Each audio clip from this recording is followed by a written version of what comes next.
Please read the disclaimer. Holy smokus, it ain't no jokus. We got a lot to talk about why the crypto market is positive. We got financial data. We got what the SEC chairman just said that shocked everybody. What did Brad say regarding the Secretary of Treasury comments? Lots to talk about. All I ask from you is that you give me a beautiful smile, smash that like button, and let's get into it. Currently, XRP is sitting at $1.35. XRP had actually pulled back this morning with the rest of the crypto market, but on the news that came out, you can see XRP jumped off of the trend line. It went from coming all the way, breaking through the trend line, coming all the way back down, testing it once, twice, and then bouncing off of that with the news.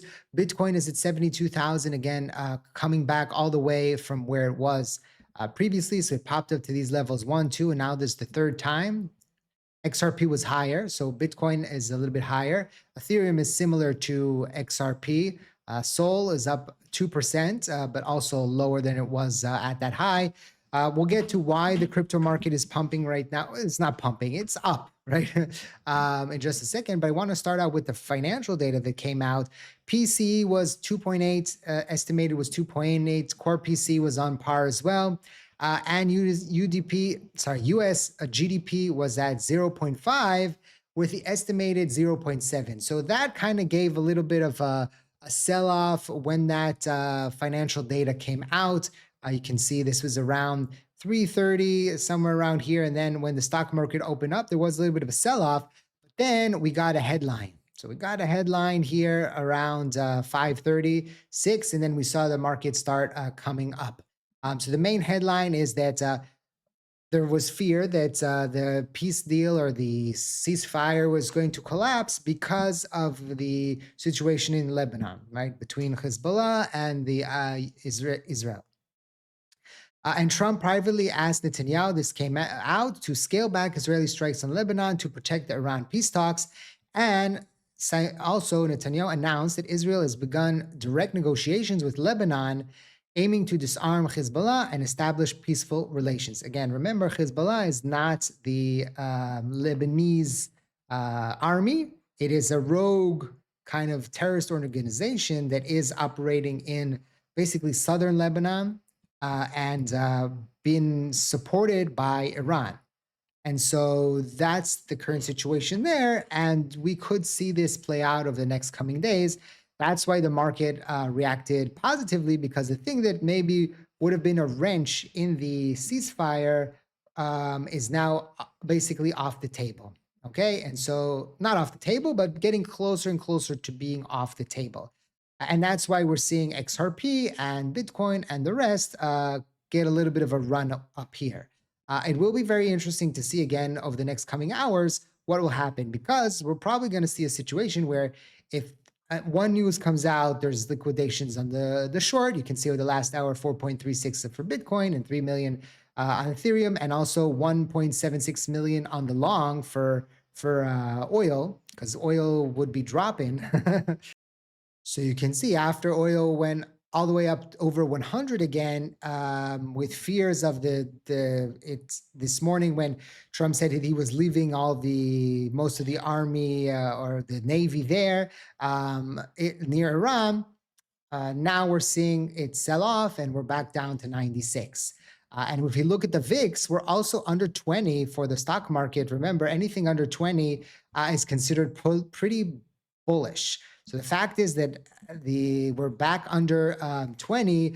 We haven't been under 20 since February, somewhere in February, right? February 27th. So this was exactly when the conflict started. Since then, the VIX has been over 20, right? And now it seems it's winding down. We're back under. So that's very, very interesting. And again, I don't know how the markets will play out. As always, this video is not financial advice. It's for educational purposes, for entertainment purposes only. Always do your own due diligence before you decide to invest.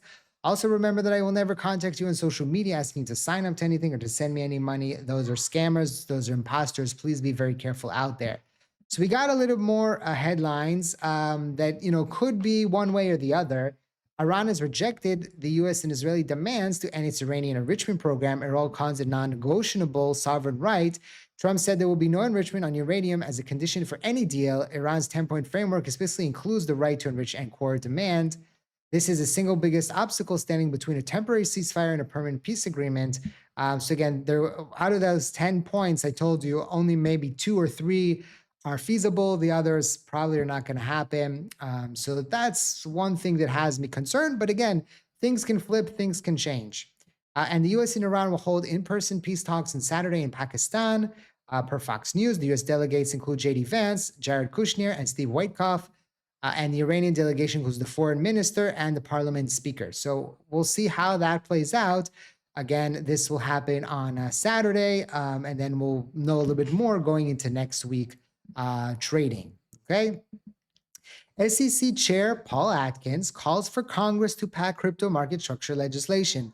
It's time for Congress to future-proof against rogue regulators and advance comprehensive market structure legislation to President Trump's desks. Now, we know already that the SEC and the CFTC came out with their decision to classify basically all the cryptocurrencies that are out right now as non-securities, as commodities.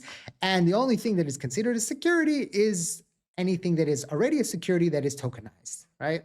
And that is the lay of the land right now from the SEC and the CFTC. But if we have a change in regime, we could see the SEC and the CFTC say different things. And that's why, again, you see the SEC chairman calling this to Congress and saying, hey, this is so important to pass this, because if not, then he even says, if for future proof against rogue regulators. So he knows that there's a possibility that the next regime that is not pro-crypto could come and flip everything and go back to the way of Gary Gensler and his doctrine, right? So we'll see potentially if we're able to go through. And Treasury Secretary tweeted out this afternoon, he says, Congress has spent the better part of a decade trying to pass a framework to onshore the future of finance. It's time for the banking GOP to hold the markup and send Clarity Act to the President Trump's desk. Senate time is precious, and now is the time to act. This is the second tweet that he's tweeted about this. And Brad Garlinghouse says, progress is greater than perfection. So basically, Brad is referencing the fact that Coinbase and many people in the crypto industry want perfection. They want everything. They want the yield on the stablecoins, even though the report came from the White House that it won't be that detrimental for the banks. And still, if this is a deal or no deal situation, Brad says progress is better than perfection. And I have to agree, because I think, and I have a fear, that if this doesn't pass right now, we might not see it until 2030 or maybe even 2034, depending on where the government goes. So this is going to be very critical that we get this passed in the next coming weeks. Now, again, it's not the end of the crypto market if it doesn't get passed. It just means that the road will be bumpier going forward, because again, someone could come in 4 or 5 years and suddenly say, you know what, even though we did this, that, and that, we're now deciding that XRP is a security, right? Even though the court said no, and the SEC dropped the case, and this SEC chairman said it isn't, maybe someone will come and say, you know what, we changed the definition and now it is. And then, of course, it would be detrimental for XRP. Not saying that that is going to happen per se, probably not, because of all the legality around that and what has already happened, but there is still potential that things can change and things can shift. Again, once it's in the books, once it's a law, it's a lot harder to overturn. And that gives much greater confidence to investors, to banks that are saying to themselves, okay, I want to set something up with Ripple, I want to set something up with XRP, but I don't know, because what if the government in 2-3 years tells me that this network that we built with Ripple and with XRP, I have to, it's not good, it's unregulated, or the permits that I have aren't good, and then I have to spend a bunch of money to get these permits, or I have to roll back and I have to change things, right? And so that's detrimental. And even though there are many banks that are now actually working with XRP and Ripple that they weren't before because of this change of stance of the SEC. Because many banks and many regulators around the world will look at what's happening in the US and what's going on with the SEC and the government, and they'll do similar things, right? And so when the black cloud is removed, then a lot of banks will be like, okay, around the world. In the US, it's a little bit different because, again, without the Clarity Act, there's still that possibility that everything gets reverted to where it was previously. And so this is going to be very, very important for the crypto market and for XRP going forward. And I will be very interested to see how this plays out over the next coming weeks. Let me know in the comment section. Do you think that everything's gonna be okay? Kids went to the school today, right? So we're getting there. I took their mattresses. Actually, my wife did. But I said let's wait till Sunday, but she already did it. So back to their room out of the bomb shelter. Do you think we're going to have quiet from now on, or is it going to continue? By the way, Iran stopped with the missiles, but in the north, I don't live in the north, they're still getting bombarded. There's still clashes there from Lebanon, but that's far away. So what do you think? Are we going to get a peace agreement also in Lebanon and with Iran, and everything's going to be honky-dory, and in a week or two, we're going to get Clarity Act confirmation, or is this all doom and gloom and we're not going to get anything? Let me know in the comment section. What do you think? You can just drop a comment, XRP123 or XRP8 or Infinity and Beyond, or I love to rock and roll, whatever your heart desires. Don't forget to smash the like button because that's the easiest thing you can do to support the channel. It's free, it doesn't cost anything, and it helps know the algorithm. It helps let the algorithm know that you like this kind of content, and will show it to you again. So that's very important, so you don't miss out on anything if you're not subscribed already, and that you didn't ring the bell and part of the notification nation. I'm getting heartburn, guys, so I think it's time to say thank you for watching. I hope to see you next time. And like I always say, let's make a lot of money.